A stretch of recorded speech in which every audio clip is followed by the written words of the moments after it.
आरू superstar है।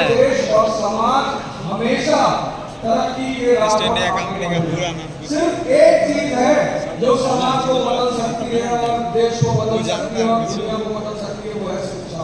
मैंने इनसे कोई बहुत बड़ा सवाल नहीं पूछा है, मैंने सिर्फ इतना पूछा 2 साल पढ़े मॉडर्न इंडिया जरूर पढ़े होंगे। अब भारत में राजनीतिक प्रभुत्व किसने बनाया? ईस्ट इंडिया कंपनी ने बनाया ना, बंगाल उसने जीता। तो किसने ईस्ट इंडिया कंपनी के अस्तित्व को भारत में समाप्त किया? किसकी वजह से भारत में ईस्ट इंडिया कंपनी का अस्तित्व समाप्त हुआ? ऑप्शन मांगेगा। पसीना निकले तो निकले, आधी लड़ाई तो वो इसलिए जीत चुके हैं कि हिम्मत करके यहाँ आए।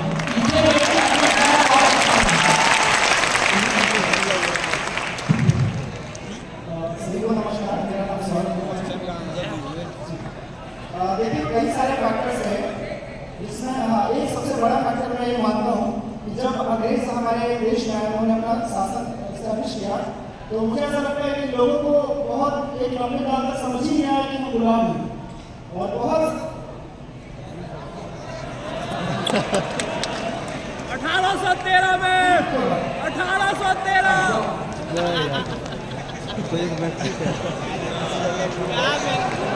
नाम क्या था? गर्लफ्रेंड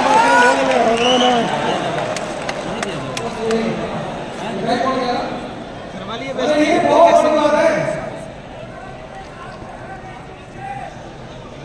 2 साल की तैयारी एक बहुत अच्छा समय माना जाता है और ये सवाल अगर सिर्फ व्यक्ति ने कायदे से बहुत प्यार से सिर्फ कक्षा 12 की एनसीईआरटी पढ़ ली होती, जब तक इस देश में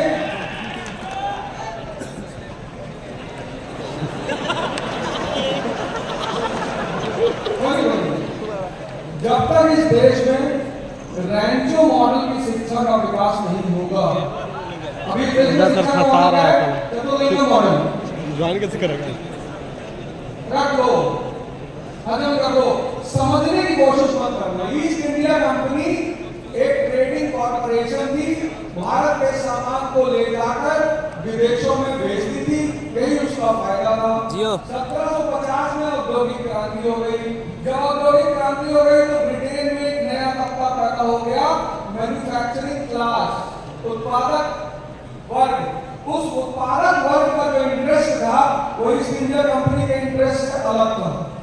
और 19वीं शताब्दी में जैसे वो मैन्युफैक्चरिंग क्लास मजबूत होता गया, वैसे धीरे धीरे धीरे धीरे चार्टर एक्ट ऑफ 1813 कंपनी का एकाधिकार सवाल, चार्टर एक्ट ऑफ 1833, तो सिर्फ एक वर्ग वो है उत्पादक वर्ग, मैन्युफैक्चरिंग क्लास।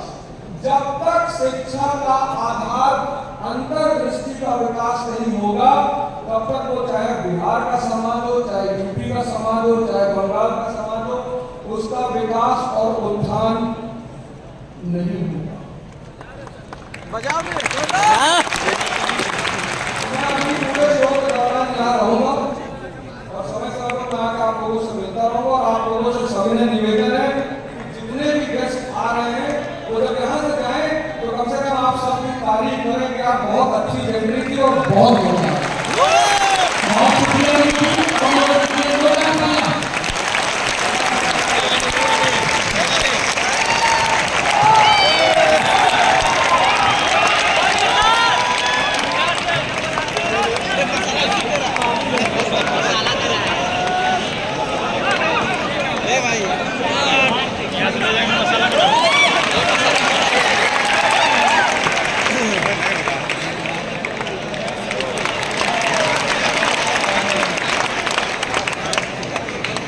मसाला मिल गया।